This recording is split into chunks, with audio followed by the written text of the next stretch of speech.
We've got some Hey, I'm Luis. And I'm Luis. And you're listening to the Content is Profit podcast. We spent the last 4 years learning the strategies and techniques from some of the top marketers in the world on how to create content that turns into profit.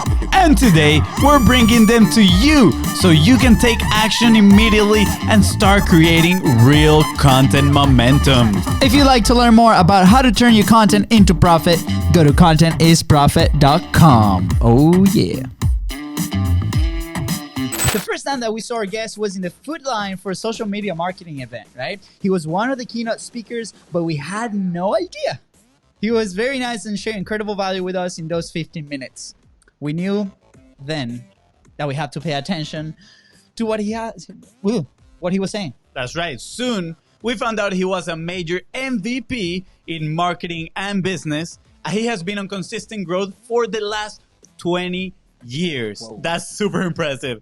Other than building a massively successful marketing agency, he is a growth expert, author, and the podcast host of Building a Business That Lasts, which is also his book's title if you want to go check it out, where he shares all the goodies and the golden nuggets. Yeah, he drinks from his own Kool-Aid and consistently publishes in many platforms, providing incredible value to his clients and audience. He has a beautiful family and consistently helps leaders have the freedom and the life they dream of.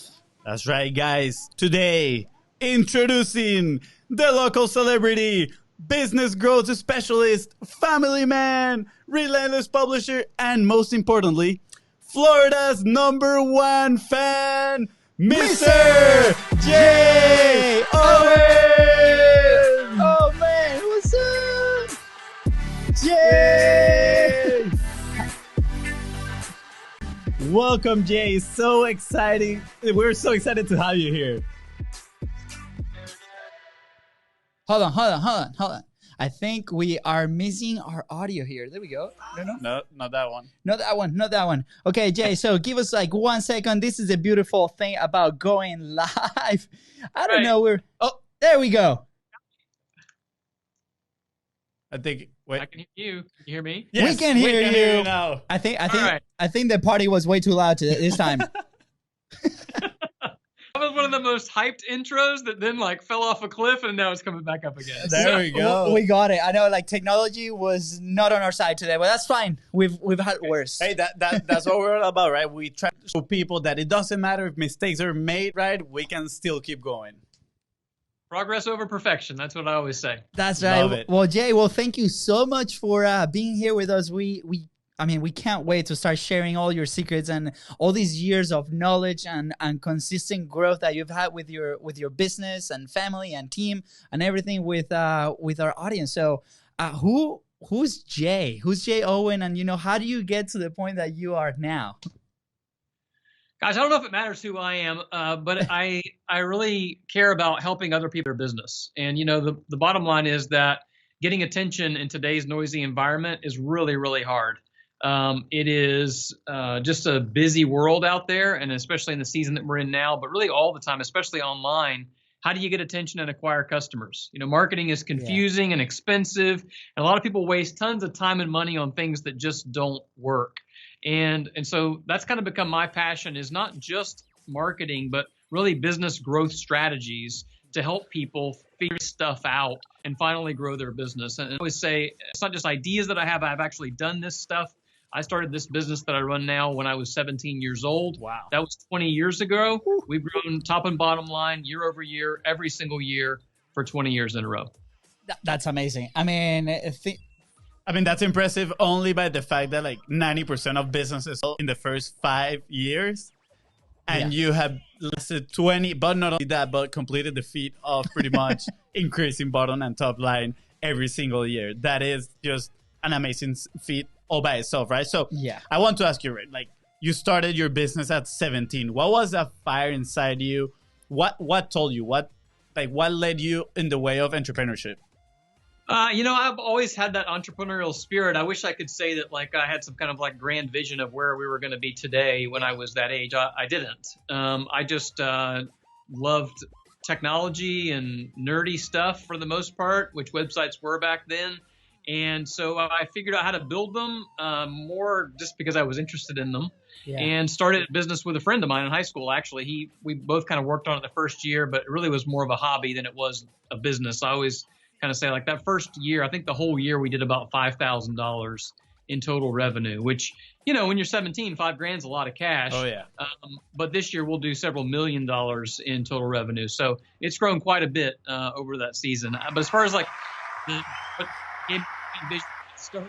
it wasn't necessarily like something specific. It was just, I've always kind of wanted to do my own thing. And I had an opportunity at a young age to work with another company. I was 16 when I got my first internship in the business. And, what was a summer internship turned into a full-time job. And then from there, I realized, hey, I want to start my own business and do my own thing because, people were like, hey, can you do this for me? And I was like, sure. And one thing led to another. And I've learned kind of business the hard way over the years of just actually doing it. Yeah. That's great. Sorry, I'm going to go. I love what you said about the hard way because, we graduated from UNF, right here in Jacksonville, Florida. And I think the best not to, throw anything bad to the school system. I love the opportunity that I had, but most of my growth has been definitely post-school, right? Especially after starting this business and through the hard way, right? Yeah, it's one thing to get the theories and the ideas behind it all, and it's another to actually do it. A lot of people have great ideas and they learn a lot of stuff, but until somebody actually writes you a check or gives you their credit card and is willing to actually pay for something, that's when you really find out what you're made of, especially in marketing, because frankly, there's a lot of people out there that don't know what they're doing. And as a result of that, a lot of people have been burnt by it. And so you really have to be able to deliver real results for people and actually help them. But at the end of the day, that's what sales is. Sales is just being willing to help other people achieve whatever their dreams or goals are, and realizing it's not about you, it's about them. And that's a big thing for how we handle messaging, how we handle marketing is it's not about us, it's about the client and what they're trying to achieve. Our job is just to come alongside them and help them achieve those things. Yeah, definitely. A lot of the people that have been listening to us or are seeing the show live, right, are either starting, on their content journey or even their business sometimes, right? And content right now and marketing is so tight, right, with sales and that process that they need to deliver value. When you started at 17, right, what was that thing that drove you? Because a lot of people, they need something really strong. At least we had that element that was super strong that kept us going, even though we were failing at many things, right? But it kept us going. What was that thing for you back then? I think for me, in the early years, it was just that I liked doing the work.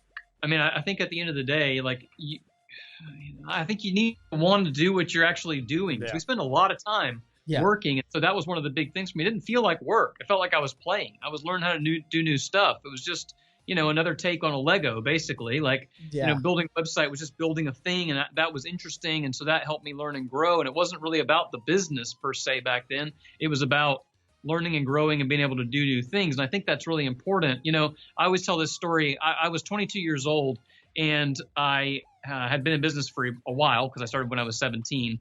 But I really wasn't making much money. And I just got married, and I wasn't sure if I could make it work. I wasn't sure I really had what it took to grow a business and have a family and all the things that I'm fortunate to have now. And I actually went to go work in the insurance business because I needed some other income. And so I was doing my websites on the side, but then I was doing this job over here to actually make some real money and hopefully have a future. And I hated it. Yeah. And I went home one day, and I knew I'd married the right woman when I came home and I was kind of upset and I was crying because I'm kind of a crier. And I said, babe, I can do this and I could probably make a lot of money at it, but I think I'm going to hate it. And she said, so quit and do what you love. Wow. And that was the day that I quit. And I didn't have enough work to keep me busy that time, much less a whole team of people busy. Yeah. And she believed in me when I didn't believe in myself. And so I focused on the things that I actually enjoyed, the things that I would automatically want to stay up until 10, 11, 12 o'clock at night, at 1 o'clock in the morning, 2 o'clock in the morning, working to figure these things out. And look, I'm not one of these people that believes everybody should have to work 18 hours a day, but in the early years of entrepreneurship, it requires a certain level of hustle to build a platform that's big enough to stand on and not have to wait tables at the same time and go work in the business and whatever else that you have to do. Nothing wrong with insurance. People out there, if you love your insurance, great. It just wasn't for me. Yeah. And so, like, at some point, it became a place of having somebody that actually believed in me when I didn't believe in myself. And that was a big deal for me. That's amazing. I mean, talking about like that one person, like either first follower, first like person that like just pushes you forward. And I remember having a conversation like that with my wife not so long ago. And I was like, you know, I she's like a very smart person too. Like, she just got her doctorate and very academic, right? I'm super like, I try to be as street smart as possible, but there's sometimes that you feel down, even if I have the support of Fonzie here every single day. Sometimes you're like, oh my gosh, like is there a plan B, right? Is there a plan C, something else? And what I told her was like, look, Katie, what I need from you is you telling me you can do this. Like you are, and like I said, like that person, that support is so important. So that's amazing that you found that person like in your wife, and I commend you for it because not a lot of people have that out there. Yeah, I loved two things that you mentioned in that story, right? And I'm gonna start first with, you said I didn't have enough work to keep myself busy, right? Neither less like a team. And that resonates with us because we actually just hired our first 2 full-time team members last week. Thank you. And I feel the same way. I'm like, oh, we're going to keep them busy, right? Like now that we have them, it's like, oh no, like we need to do even more.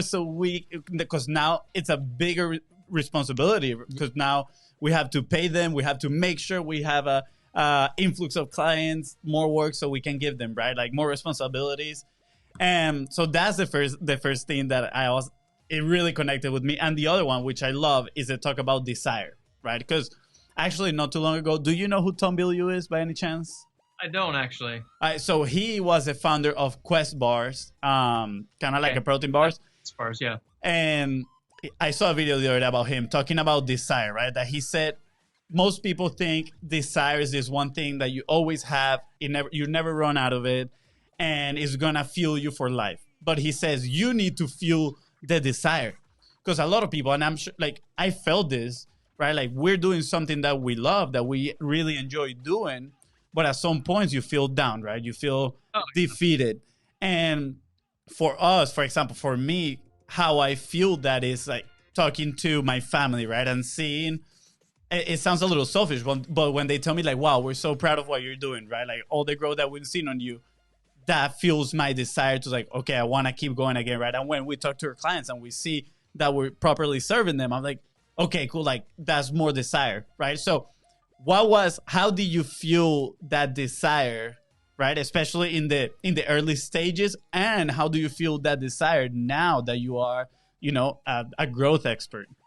Yeah, I think when I was younger, it was more about like the desire was fueled by just the need to succeed. Whatever that looks like, it looks different in different seasons of life. But once I'm kind of set my eyes on a target, I just have to go get it. But now it's really become about the people that are around me. So I always say that everybody needs 4 specific kinds of people in their life. They need somebody to look up to. That's somebody that they are following, that's ahead of them in the journey, that they can kind of learn from, gain insight from. Maybe it's somebody they know as a mentor, or maybe it's just an online personality that they love. They need somebody to look up to. The second person that people need is somebody to stand beside them. I think it's really healthy for business owners, especially, to have other business owners who stand beside them in the season. So when they go, man, I'm just feeling really down today. I'm just not feeling. Go, yeah, I felt like that last week, but do this, and you'll get right back on the horse and you'll be fine. We need people to commiserate with. We also need people to encourage us. We need people who are walking through the same season of life with us. We need that in parenting and marriage just as much as we do in business. So we need somebody to look up to. We need somebody to stand beside us. And we need somebody that's looking up to us. I think regardless of where people are, there is somebody else who's a little bit farther behind you who can look up to you, and you can help teach them and help encourage them. And it turns out when we teach other people, we actually learn and remember the most. So we might as well spend some time teaching. And then the last one is actually the person that I was talking about that is my wife, or maybe your family for you, where I think you need somebody who believes in you when you don't believe in yourself. So the thing that kind of fuels me is the people around me. It's somebody to look up to, somebody to stand beside me, somebody that's looking up to me, and somebody that believes in me when I don't believe in myself. Those 4 people change the impact and the trajectory of your life because you cannot do it alone. It is lonely at the top, especially when you run your own company, unless you put the right people around you, and that changes everything. Yeah, that is. I actually heard that when we first started. Yours has a little twist that I really love, but I actually heard like part of this theory actually when we just started our business. And I think it was called the rule of the 33%, which is 33% of people that you talk to have to be, you know, where you want to be, 33% at your level, and then somewhat 33% that they look up to you and you can teach. Exactly that, right? And I'm sorry that I'm taking over here, Luis, I'm bad. But you also said something that I really like. It's like when you teach people, you learn it even better, right? Like that's like a whole different set. Like it's a whole different type of learning on its own that I feel like we've got to know as we publish more content, right? And I want to transition this a little bit towards content, right? Because again, the show is called Content is Profit. So I want to ask you, like, when was that moment where you said in your 20 years that you were like, you know what, I need to start putting content out there and start teaching people, not only for them, but I'm sure that for you as well to like even learn more? Yeah, you know, I don't think it was that long ago, to be honest. But by not that long ago, I mean like probably 4, 5, 6 years. That is not that long ago to me these days. So it probably was 5 or 6 years ago, something like that. I mean, content marketing, you know, has not been a thing for as long as I've been in business. Before I started, content marketing wasn't a thing. Inbound marketing was not a term that was used, you know, in 1999 when I started. And the thing about content that I think people really struggle with is they just think, I don't have time to create all this content. Yeah, you're telling me I need a podcast and I need, you know, maybe a book and I need some blog posts and I need some video content and some audio content and some social media content, and people's heads, boof, like I have time for all that. Totally. I'm not even good at it, you know? Yeah. So they freak out. And one of the big things that I tell people about content is, number one, start with the thing that you feel the most comfortable with. Yeah. So some people aren't comfortable on video, but they are on audio. So let's start there. So some people are comfortable writing, but they're not comfortable in video or audio. And then some people don't feel like they're comfortable in any of those places. And at that point, you just got to do something. You got to get some traction, or you got to hire somebody who can help suck those ideas out of your head a little bit and get them onto paper or get them onto video or get them onto audio. Yeah, and I think the idea of multiplying that content has been a huge thing for me. You know, when I wrote my book, Building a Business That Lasts, in that book has now been turned into videos and it's been turned into blog posts. And frankly, we have a huge series of content that we're working on right now. We just finished recording like 40 episodes of a show we called Q&A with Jay that's going to start rolling out really soon. So we'll also pre-stack all of our content like that. So I'll record, like in this case, 30, 40 videos, kind of put them in a bucket and then schedule them out for the future versus trying to do it every single week, because I find it easier to kind of stack stuff together. I'd rather write 3 things in a row or record 10 videos in a row than I would create 1 video every week. I actually find that more laborsome. So I love those it. Things have been impactful to me. That's awesome. And I love the fact that, you know, you love that the multiplying your content. And, you know, when we talk with a lot of the people that are coming from the show, right? They're like, oh my gosh, like how can I be omnipresent? That's the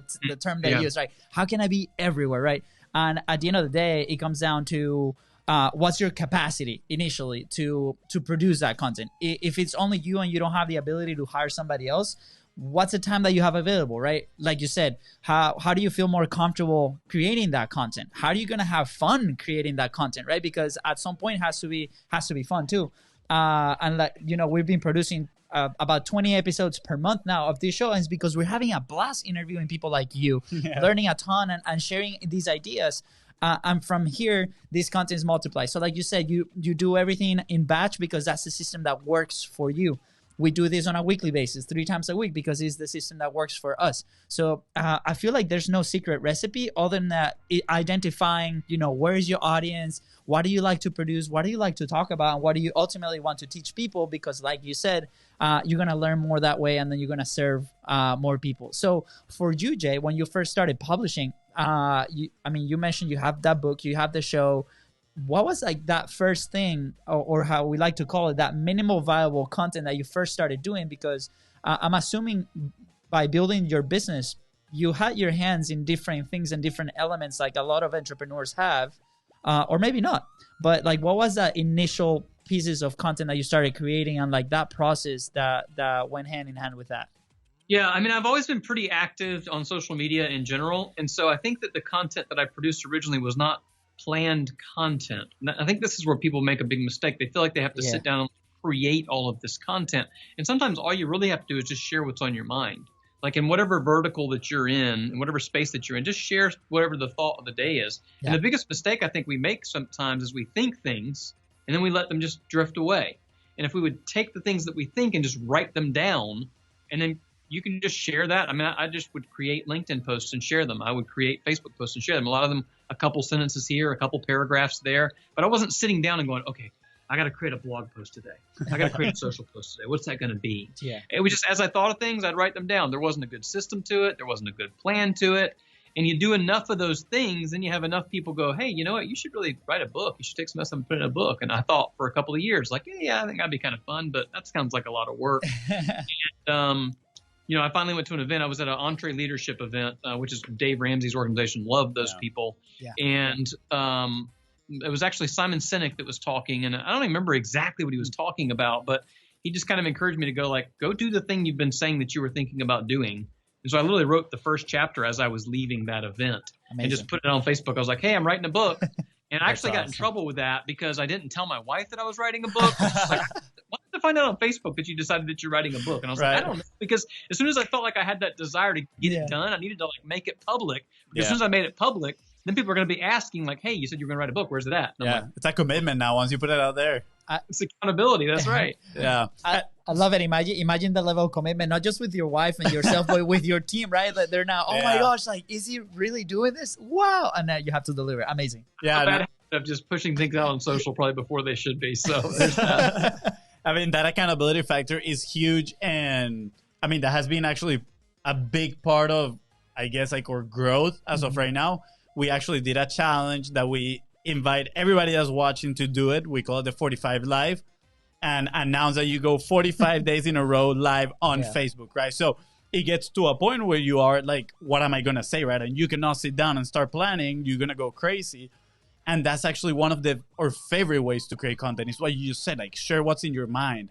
Yep. And it has actually become, I guess, like part of especially my routine personally is I like to read. So when I'm reading something, I'm like, how can I relate this to my business, right? How can I relate this to content? And then a new idea forms. I stack two ideas together and then I share that. So by consuming new information and asking the right questions, I can come up with a piece of content that can be, you know, it can be relatable for the people, for our audience.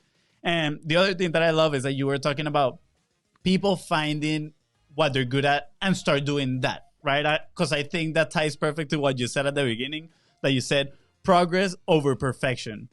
A lot of people are so obsessed with being perfect when they start their social media journey, right? Like, this little piece doesn't look as this other social media influencer or personalities. Like, it's not going to look like that. They have a team, they have designers or whatever, right? Like, embrace. And that's when we tell people, quality of the message over quality of the production. Like after you get your quality of the message, people are going to resonate with it. You're going to start getting clients, and then you can elevate the quality of the production, right? Yeah. So that being said, Jay, what is, you know, like, because obviously I see your intro here, and you have, I'll say your title has evolved, right? From an agency owner to now a business growth. So how do you deal with your message evolving in that way? Well, I think you have to be willing to change in business or you're going to die. Because especially in marketing, but really anything to do with technology, just about any business today, things are just moving so quickly that we've got to be willing to change and adjust. So when I first started this business, we just did basic websites. That was it. And then eventually we kind of called ourselves like a digital agency, and then we kind of called ourselves a marketing agency. And really the shift that we're making now is like, I'm basically calling us now a business growth agency. And the reason I say that is our mission has always been pretty much the same, which is to help other people grow their businesses. Now, we usually do that through websites and social media and content creation and marketing and all that other kind of stuff. But I think being willing to evolve over time and not just be stuck where you were is one of the catalysts to surviving in business in the long term. And I always tell my team, like, I don't care how we've always done it in the past. I only care what the best way is now. So if we have a better way to do it or a better way to position it today than we did yesterday, then we should make that change. Now, sometimes I can get a little change happy. If I'm being honest, I like to just changing. So I have to have people around me who help kind of rein that in a little bit, because that's where my weaknesses are. No, I love that, and it circles back to your positioning, right? Positioning not only as your business, but your message that goes out in marketing. But something really important that you mentioned there is like the vehicle does not change, or at least it hasn't changed in a long time, because that's what you do as a business to help others grow. So I think it's important, because a lot of people that start creating content or like initially in this journey of marketing, and especially online marketing, the message can be broad, and we lived it firsthand. We're like, okay, we were called like the anti-marketing agency, you know, we're gonna be like the digital, and it's like so broad, but what's that vehicle? And then through your message, like you said, like, hey, I delivered this specific result through this very specific vehicle, and I think that's amazing, because you can resonate a lot with your audience in that way. So going off of that, right, to deliver all this information and to deliver and make sure that you give amazing results, and I've seen it, you deliver amazing value, right? And value, to the first time I was exposed to it was at the beginning of this whole COVID situation. And I remember seeing you on Instagram stories, and you were like, hey guys, you know, by the way, this is what I'm doing in my business. I want to help you guys out. And here's a link to a call that we're all going to do together. I'm going to answer some questions, and we're going to like walk through this together. And me, as a fairly new business owner, I'm like, oh my gosh, this is amazing. This is exactly what I need. And I jumped on, and I think that was an amazing master move on your end, because you did deliver so much value, helped us through a lot of things, helped us navigate the craziness. And then at the end of the day, you basically plugged in your services, because it's okay to do that. And we're okay. And I'm like, oh my God, this was amazing. So first off, how do you go about delivering value, even though it's not marketing specific per se? And second, how are you so comfortable making that offer at the end? A couple things. I think with the value, it's just a question of like, what do I know and what do people need? And how can I help? And what do I know? What do people need, and how can I help? And at the end of the day, it's so easy to make the big mistake of what is often called the curse of knowledge, which is that you know something, and then you assume that everyone else also knows it, and as a result, you don't believe that it actually has value. And I've just been reminded over and over again, especially in the midst of the crisis that we're all going through right now, that I have been doing this for a long time, and so I do know things that other people don't know. And so that's valuable. But in many cases, the best thing I can do is actually give that away. I mean, it's the Gary Vaynerchuk model, right? Like Gary V, the amount of volume of knowledge that he gives away on a daily basis through all the shows and content and everything else is explosive. You can't even consume it all. There's so much of it. But I promise that VaynerMedia is making plenty of money, right? And so that's kind of the pathway. Is like, if you know something that you're able to educate somebody else with, it goes back to finding things that you can teach. It just creates value for everybody. And then the ask at the end just becomes natural for me. I mean, if you want to grow a business, you got to be willing to ask people to buy from you. The two biggest mistakes that salespeople make is that they don't ask people to buy from them, and they don't follow up enough. You got to be able to follow up until the point where somebody says, absolutely not, stop sending me stuff. When somebody unsubscribes from your newsletter, that's fine. That person's not a customer anymore. No problem. Let's go find people that are. And so focus on the ones who are the subscribers, and follow up enough and ask for the sale, but also be willing in some cases just to give away stuff for free. Like most people, even if I give away every single detail of exactly how we do everything, they won't do it, either because they don't have time or they don't really understand it, and they need somebody else to do it for them. And frankly, if they are the person who's going to go do it all themselves and they don't need me, great, I helped another person. Yeah. And at some point, they may run into somebody else who does need our products or services, and they're able to refer them back to us. And that's how it is. I mean, I think building goodwill amongst people and amongst business communities is one of the greatest things that you can do regardless of what industry you're in. And that's really what good content is. Good content is just helping other people with information that they need, want, and desire. And it doesn't always have to be paid. Sometimes it's free, but it leads them down a path that they eventually go, wow, this guy seems to know what they're talking about. Hey, wow, this girl seems to know what she's talking about. Maybe I will connect with them and see if they can help me and do it for me. And that's kind of the pathway of how I think about it. Yeah, no, I agree with that 200%, if that's even possible. Yeah, 200%. Because, and I think a lot of people, you know, we actually got asked this question not too long ago. They asked us, what do you think about giving value and noise, right? Because now we hear that all the time. Like, there's so much noise out there in social media. And my answer to them was like, I think it's kind of like a dance in some way. I believe, obviously, 100% that you need to give the value, but at the same time, you're in an attention economy, right? So like, now how we get people's attention, most importantly, how can I keep those people's attention? So maybe the noise at first is something that's going to catch their attention by not giving them so much value, but you keep their attention with all the value that you're just pouring onto them.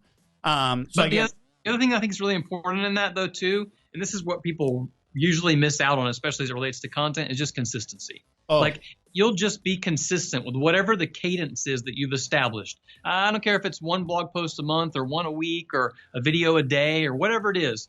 Find a cadence that works for you and maintain that cadence. And if you do that, you will beat everyone else. And my son actually has a YouTube channel. He plays the guitar. And so he started a YouTube channel, and he's been growing this channel. And all by himself, he's over 2,000 subscribers right now. He's got more subscribers on YouTube than I do. I haven't really set up my YouTube channel yet. We're working on that. But still, he did that, and I just gave him that simple advice. I said, Hayden, just be consistent. Create new videos that people want to watch, and just do it more consistently than everyone else. Same thing with the podcast, right? So many people start something like a podcast or a live show or whatever else, and they do 3 or 4 episodes, 5 or 6 episodes, and then they give up because it's hard to stay consistent. Consistency wins in content. Consistency wins in business. And if people would just maintain that cadence, that's the ticket to success. And it kind of goes back to what you were saying at the beginning of the show. It's like enjoying the process too, right? Like, if you enjoy the process of creating these pieces of content, right?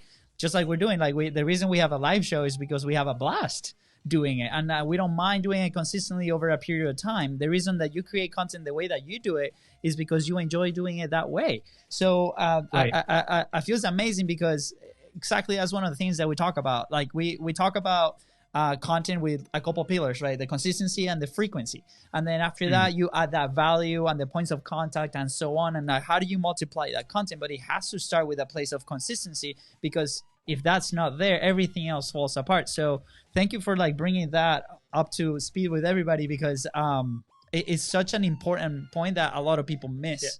I think there's a few points here that I see in the society that we live on right now. Instant gratification is such a massive deal, right? Like, you have instant gratification in social media everywhere, literally, right? Like, dopamine hitting your brain like every 5 seconds.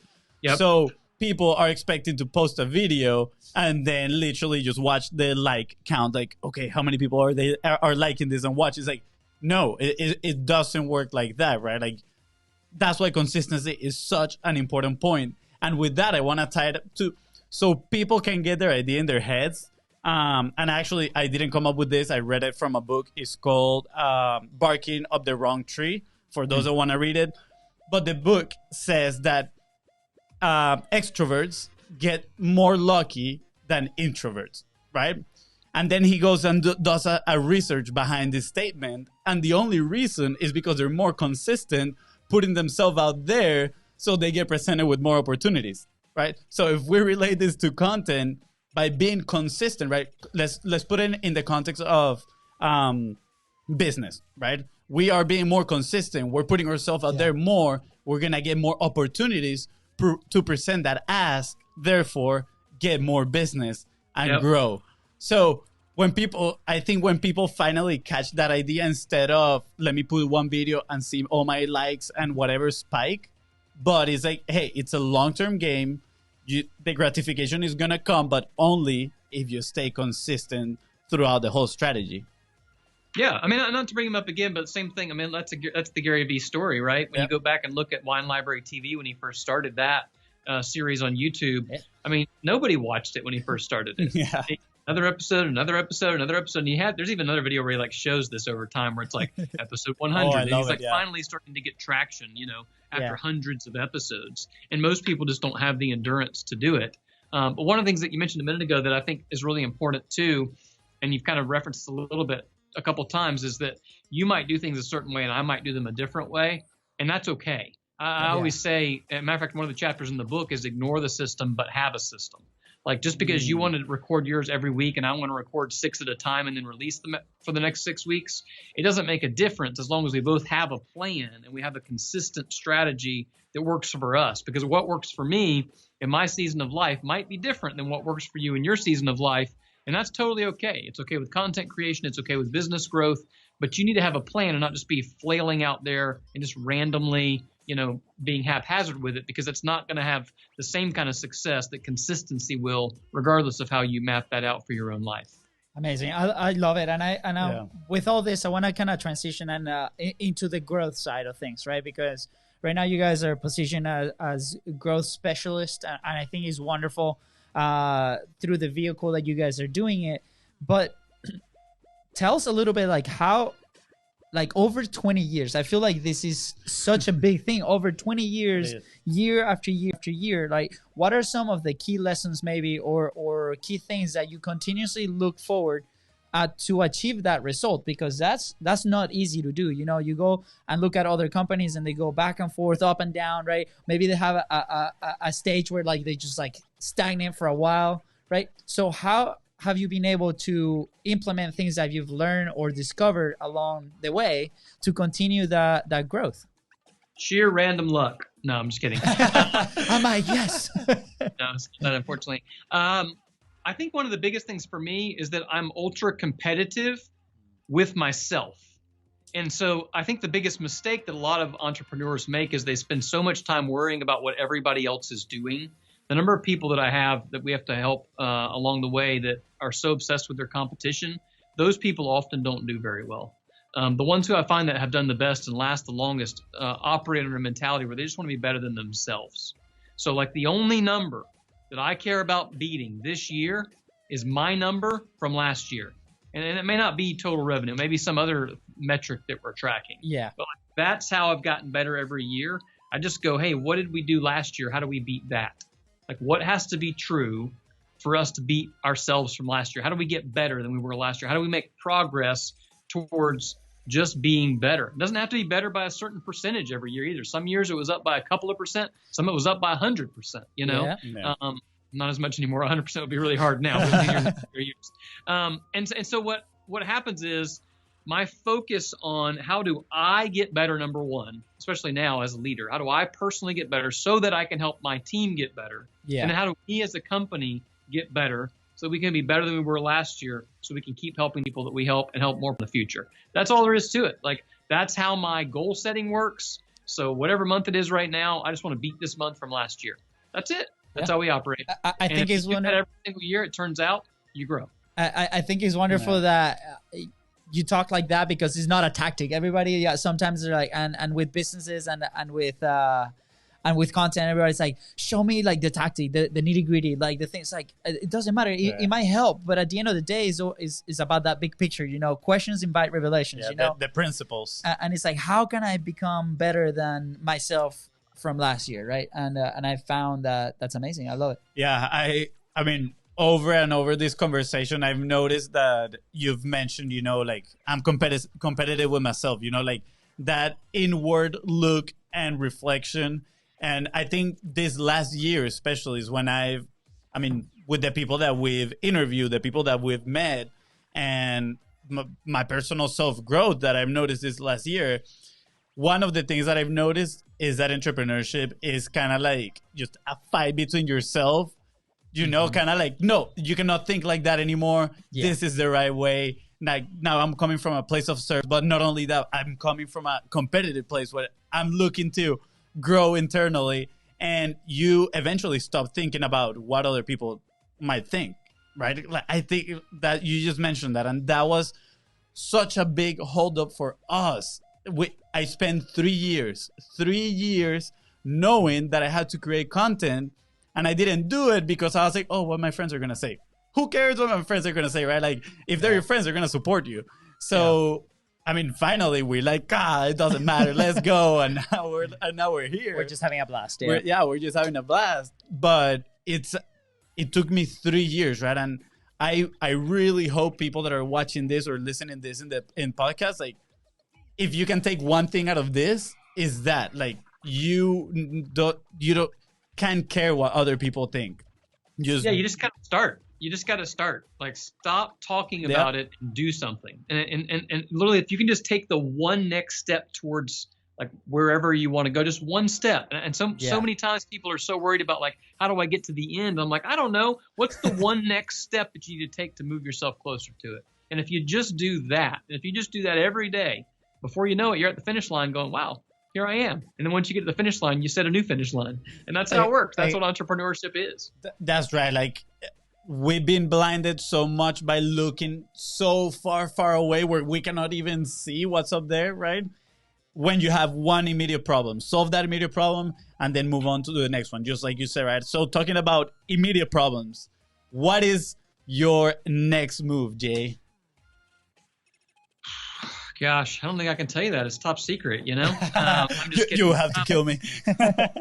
No, my next move is the same thing that I've been working on for a little while, which is really to continue to move myself out of the day-to-day of the business. You know, I'm moving towards more speaking engagements, more podcasts, more interviews, more teaching, more training. And so we have some really big things in the works right now that kind of revolve around that for my own personal brand, which will then also help the agency as well. So it's a blending of a consultancy of helping people figure out what to do and an agency of actually doing the work for them. And so those two pieces together will kind of be the catalyst for where we're going as an agency and where I'm personally going, which is more speaking engagements, more teaching, more educating. I love that work, and it allows me to help a lot more people than I ever could if I was actually doing it for them. Yeah, I love it. Sorry, I want to add something real quick here because I think a lot of people are going into the teaching field, right? The information-based market, just because it's massive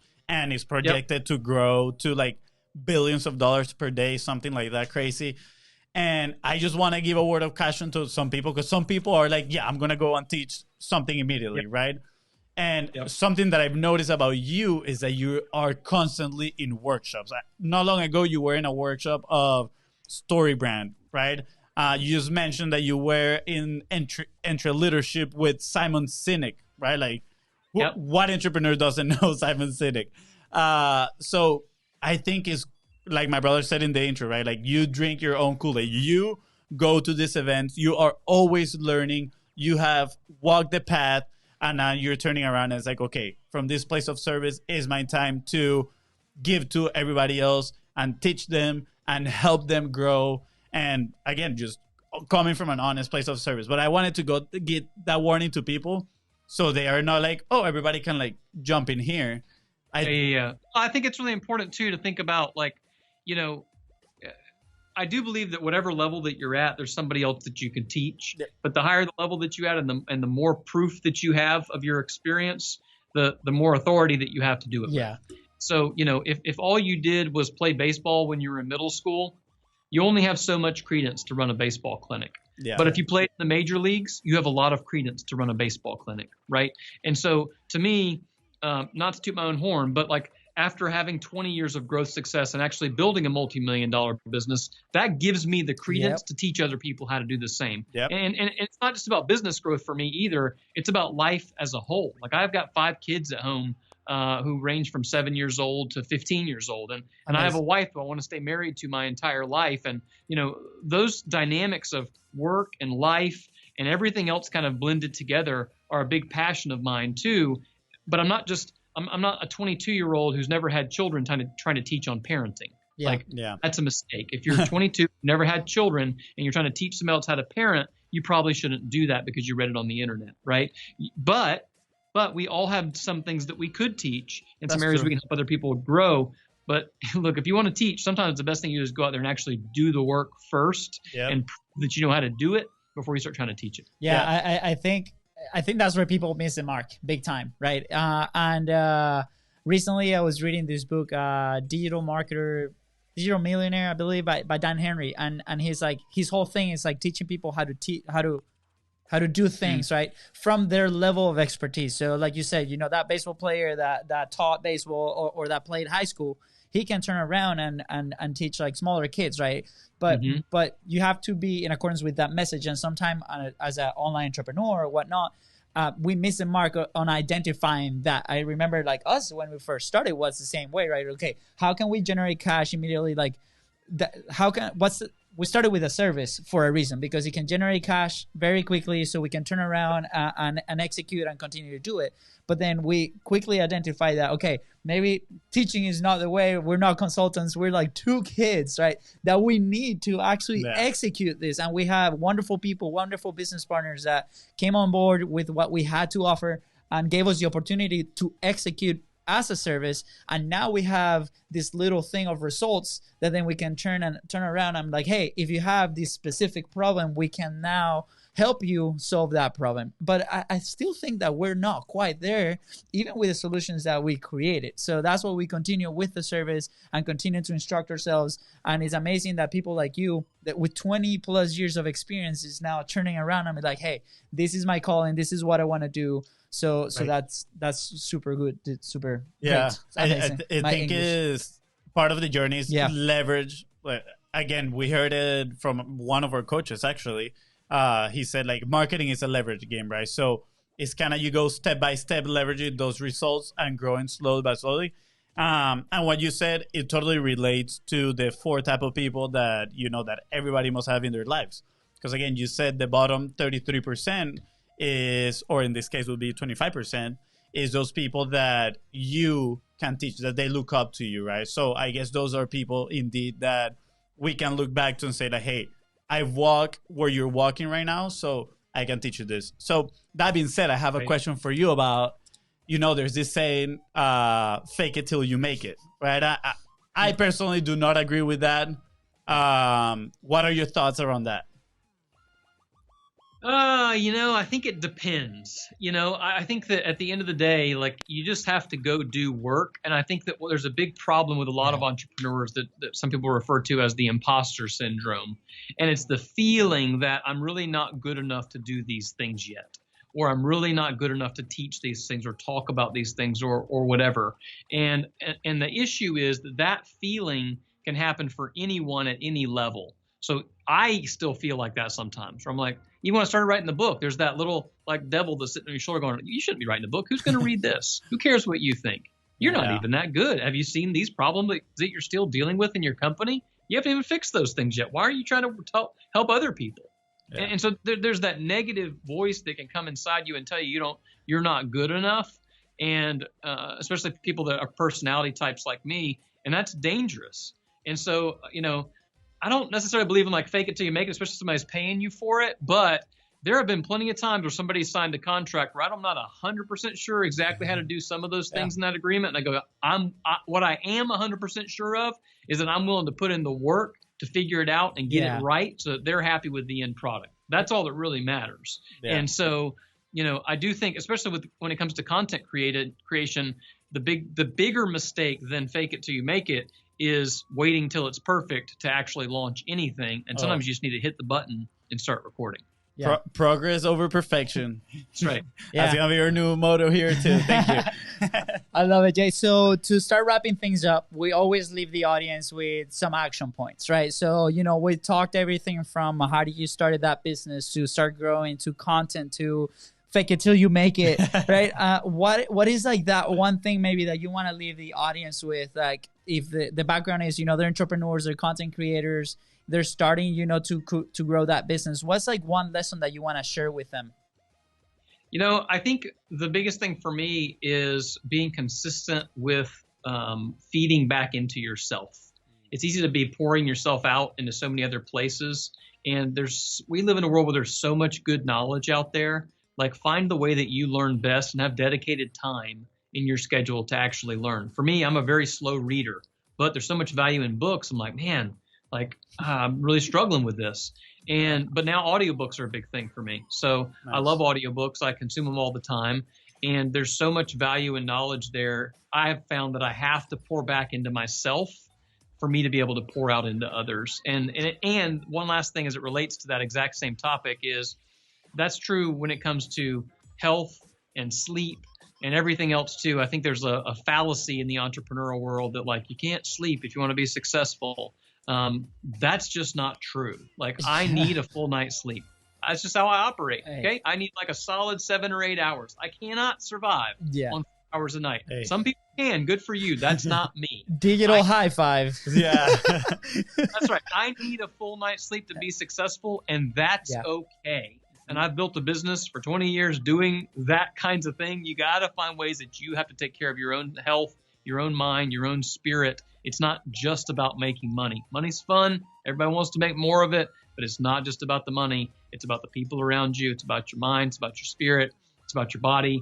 And it's finding a way to take care of all those things and pouring back into yourself so that you can pour out into others.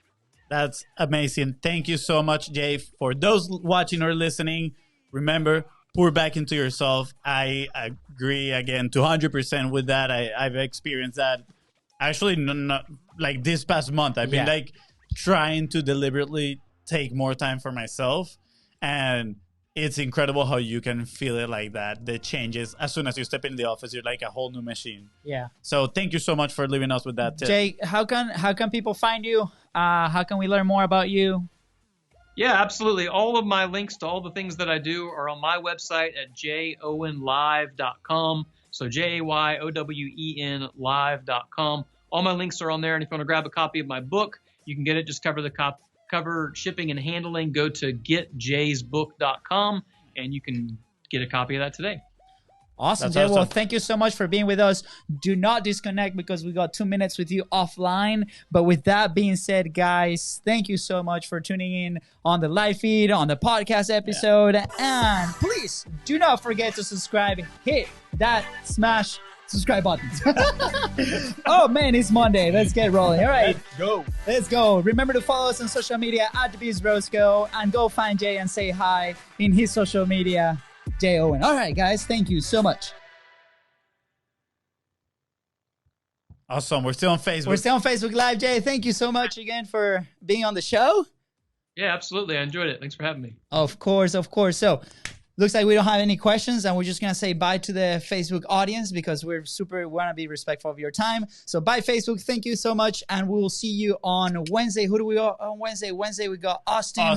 And Super coach. And amazing. Yeah, it's going to be fun. See you guys on Wednesday.